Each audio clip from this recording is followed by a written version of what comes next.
Again. Alin sa tingin mo ang mas mahirap gawin? Ang gumawa ng alibi or hulihin ang lie behind the alibi? Wait, isa pa. Sorry.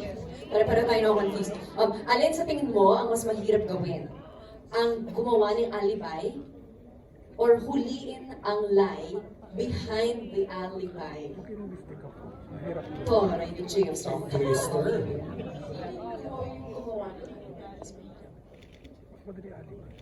Mas mahirap siya. Marami tayong karera. Kasi namalingan yan eh. Mararamdaman ng tao yun kapag nagsisinungaling ka.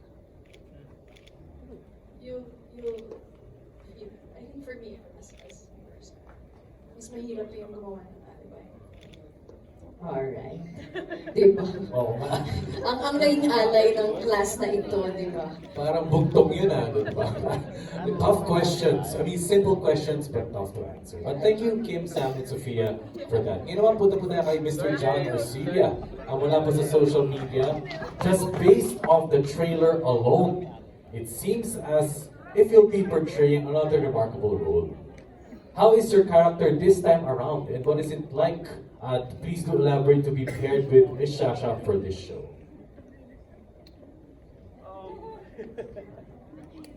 Well, I'm really very lucky kasi karaniwan napaka-lawak ng character na binibigay sa akin. I'm so really thankful dahil na-assign sa akin yung mga ganun. Ang sarap din paglaruan. Saka at the same time, ang dami mong pwedeng gawin.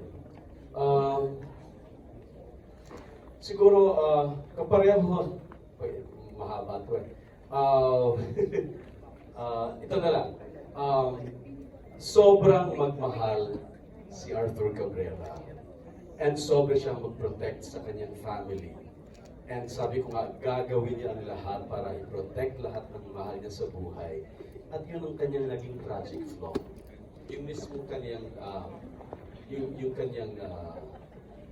kanyang lakas or yung strength niya, ang kanyang naging tragic flaw at the same time. Kasi napunta siya doon sa dark side dahil sa kanyang mga decisions to protect all his loved ones. Ang pinaka-core actually ng kanyang character is yung pagmamahal niya sa wife. Na sobrang-sobra. Gagawin niya ang lahat, and then nung magkaanak siya, naging extension niya ng sarili niya at saka ng kanyang relationship sa wife. Yung pagmamahal na yun. And gagawin niya ang lahat para i-protect sila. Doon nagsimula yung kanyang crisis. O yung kanyang pagpagsak. So yun siguro yung kaibahan niya sa ibang mga. Maraming salamat, Sir John. Palakpakan naman natin ang isang member sa kanila. And at saka actually, alam mo yung si Shasha kasi, ang sarap kasi niyang kasama sa eksena. Alam mo yung, she's naturally, look at her, naturally, diva, di ba? Yung elegante. Pero napaka bubbly sa behind the scenes. Sobrang magkukwento ng lahat ng bagay na kaya niya kwento. Hindi mo maiisip na siya Padilla ganun ka. Ganun ka.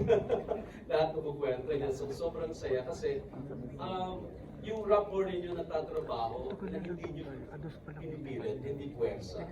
So, nakakagaan ng loob para magawa niyo yung lahat ng requirements sa isang eksena. Hindi nyo pinipilit sa isa. So, thank you for that also.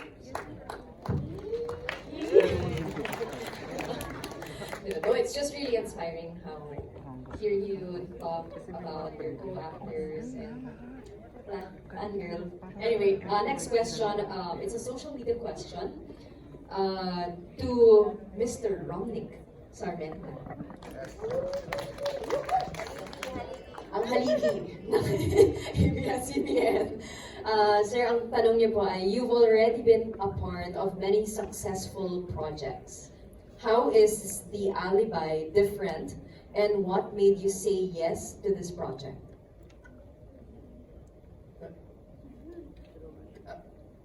Wala nga akong kanina.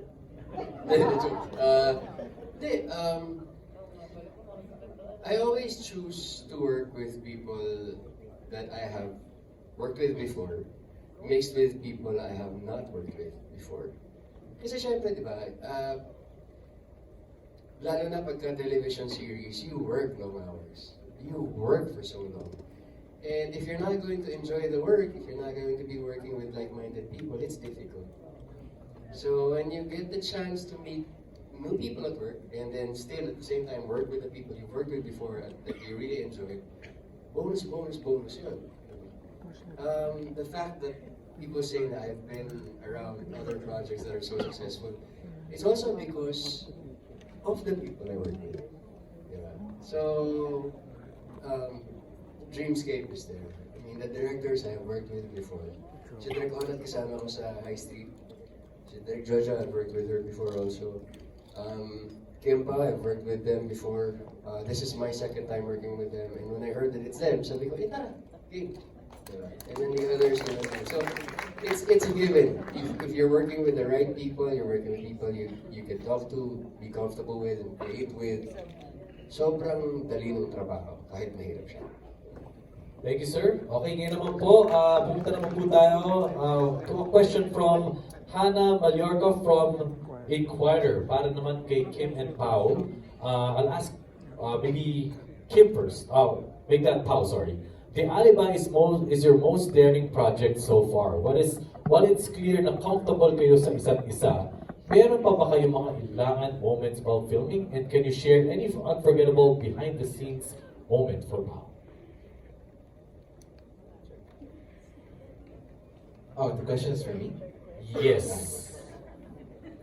Yes, maraming ilangan moments because syempre when you enter a set as a professional actor and you have scenes na medyo delicate, syempre lagi mong iniisip rin yung co-actor mo or co-actress. Kung komportable ba sila, not just for Kim but also the others, with Sophia as well. Minsan, like yung napanood nyo kanina, yung sumasayaw si Stella, nakita nyo sa trailer, parang naiilang ka rin at natatakot ka para sa eksena mo at para sa sarili mo. Or kung hindi naman, kung medyo intense, like yung mga scenes namin ni Sophia, natatakot ka rin kung nasasaktan mo ba sila dahil yun yung instruction ng director, yun yung nakasulat sa script. Siyempre, yun lagi yung kinakatakot ko, doon lagi ako naiilang. Kung along the way, dito sa proseso at sa pag-arte ko, kung na-alienate ko ba or nasasaktan ko or maybe nararamdaman ba nung ka-eksena ko na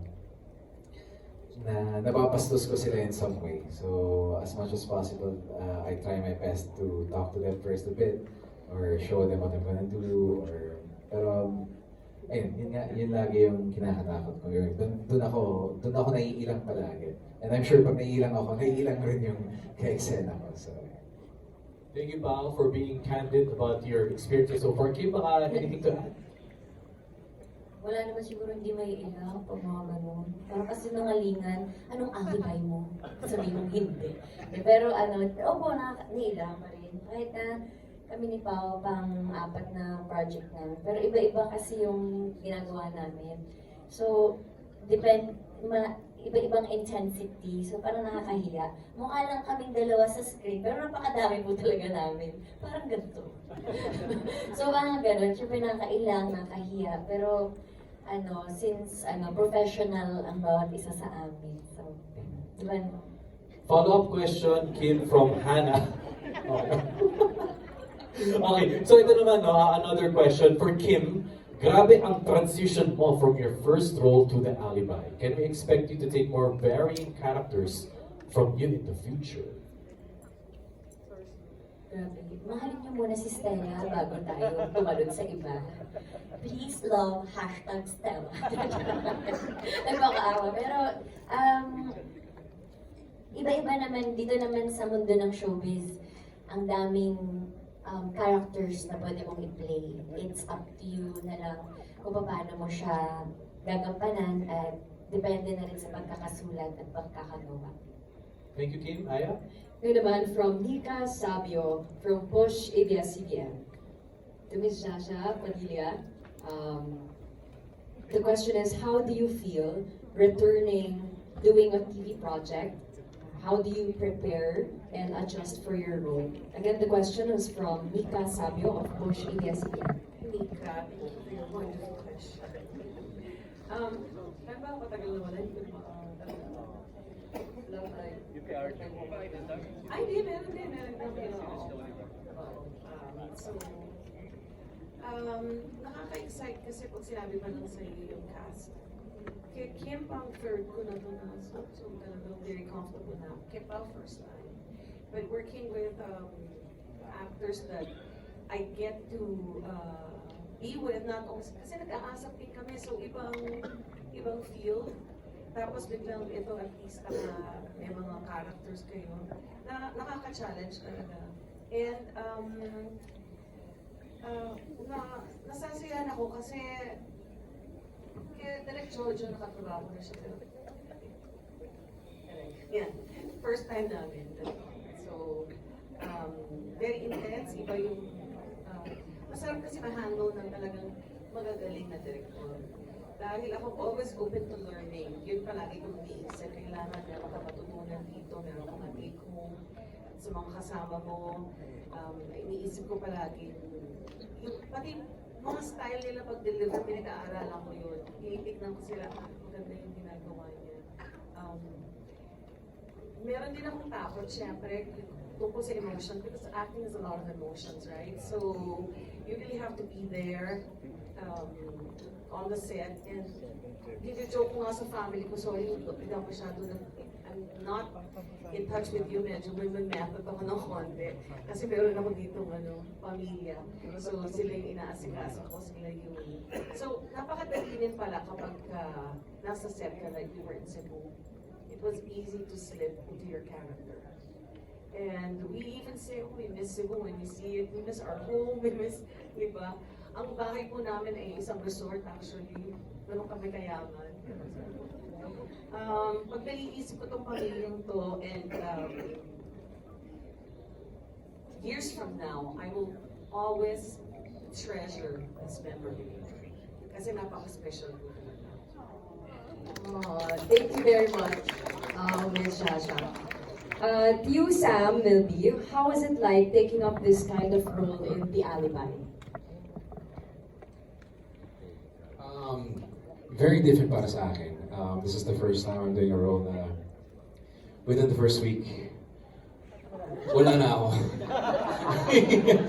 But yun nga, pag-uusapan yung character ko until the end. And there's ang daming flashbacks. And ang daming revelations. It was such an interesting role to do. The backstory na malalaman nyo later on sa kwento, yung relationship with yung mga ibang cast members, the characters, ang daming revelations. So it's a great character, but it was really exciting. It was really fun to do. Yeah. Thank you. And now for Rafael, this is another comeback series in the Kapamilya Network. What do you like much in working with the cast and taking up this kind of role also in Alibi? Thank you for that question. More than anything, I just want to say that I'm truly honored to be part of such a beautiful cast. And more than anything, every cast member was so good at slipping into their role na parang bilang artista or actor sa set. Hindi mo na kailangan pumasok sa character kasi makikita mo silang lahat. Nagiging totoo na yung set eh. So with such amazing directors then giving such clear targets, thank you so much. Na this whole project para sa akin, it just became a walk in the park dahil parang nabuhay si Matthew Cabrera dahil sa mga actors sa paligid ko. So as a part, as a member of this cast, sobrang honored lang ako, super grateful, and the trust from Dreamscape and ABS-CBN, of course Prime Video, and all my cast members and my two directors. I really enjoyed this role, and I think in the coming episodes you'll just see more fun from all the characters getting deeper and deeper. Thank you so much. Migs, parang nakakatakot pa lang mag-step sa set. Kasi coming into life daw eh. So, kung sino man yung killer, Yun na yun. Oo. medyo Oo, nakakatakot. Yung script ko. Oo. Gripping as we always see. Okay, you know what po? This is for Robbie and Angelina. I'll start off first with Angelina. Ito pong question is from Jeff Oligar TV. Hello.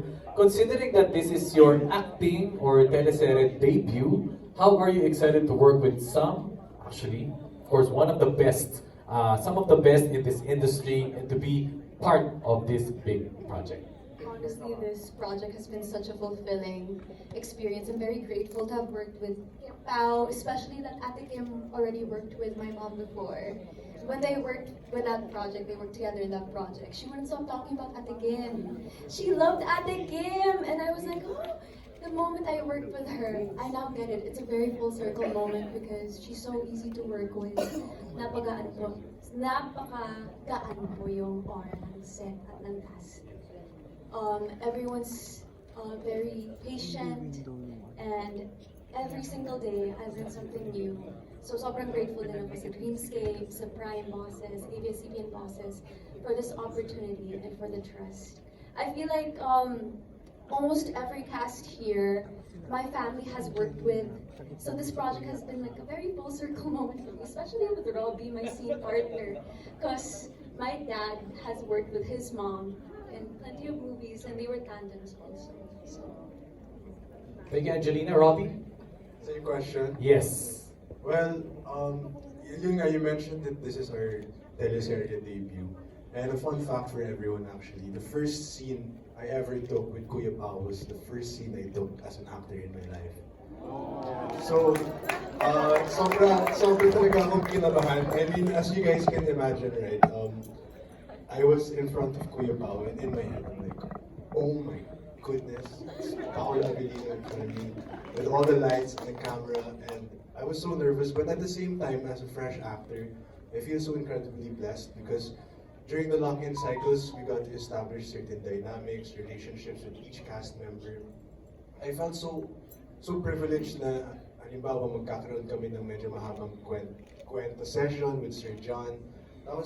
Before I know it, I'm being given such, valuable wisdom, such Easter eggs of information and knowledge about acting that I'll surely carry on for the rest of my life. So thank you for that. And of course, with Angelina, it was a very intimidating experience, but dahil magkasama kami ni Angelina, even from workshops, lagi po kami magkasama sa mga eksena. Having a buddy there, someone beside me, is really helpful and made me much more comfortable. So, yeah. Thank you, Angelina and Robbie. Can I just say, I just saw the trailer. Teaser pa lang, their chemistry is undeniable. Congratulations on your first teleserye, guys. Really promising. Our last question from Joen Madrazo from Davao Digital Creators. Practice lang pala yun. Pasensya na po kayo. Ang ating huling katanungan pala, shoutout na lang kay Joem Madraza from Davao Digital Creators. Thank you very much for your question. But ang ating huling katanungan ay galing kay Alan Sancon from Stars Photo. Ang kanyang tanong ay para kay Kim. Ang tanong ay, may times ba na nag-alibay ka na kay Paolo? Sorry. Hindi ka balik kay Davao Digital Creators. Anong tanong niya? Mas Sorry. magandaan ito. Nagkabasa lang talaga ako. So, ang kanyang tanong ay, may times ba raw na nag-alibay ka raw na kay Paolo dahil sa isang situation? Same question with Paolo. Nag-alibay ka na ba kay Kim? Tapos all caps, please share the situation? Question mark. Double question mark. So again, may times ba na nag-alibay ka na kay Paula dahil sa isang situation? Same question with Paula, nag-alibay ka na ba kay Kim? All caps, please share the situation. Double question mark. From Alan Sancon. Hindi po sa akin. Salamat. Alibay? Actually, mababaw lang naman ang mga namin ni Pao. Kasi may kasi ako sa chichirya. Tapos yung mga damit ko kasi dito, midrib, kita chan. Tapos minsan binibreakfast ko yung chichirya. Babaw no, pero siya kasi sabi niya, laki ng tiyan mo. Baka chichirya mo yan eh. So minsan, parang nagka-crave ako ng chichirya, so nag-alibay ako. Hindi ako kumain, hindi ako may chichirya. Pero may nakatabi dun sa gilid. Ano to? Ha? Huli! Ganun lang kasimple. As in, hindi yan sa akin. Hindi ano. Pero sa akin talaga, kasi meron mga crumbs sa kuko ko eh. Ganun lang. Tsaka pag late ka, ang dami mong alibay. Uy! Pag-usapan natin! Sa akin naman, ako, wala eh. Ako wala akong inaalibay kay Kim kasi puro katotohanan. Thank you po! Please watch number 7. Whether it's in a good way or kamalian ko, di ba? Pero sasabihin ko naman kung mali. Maraming salamat. Kim, pang isang hiyaman naman para sa Kim.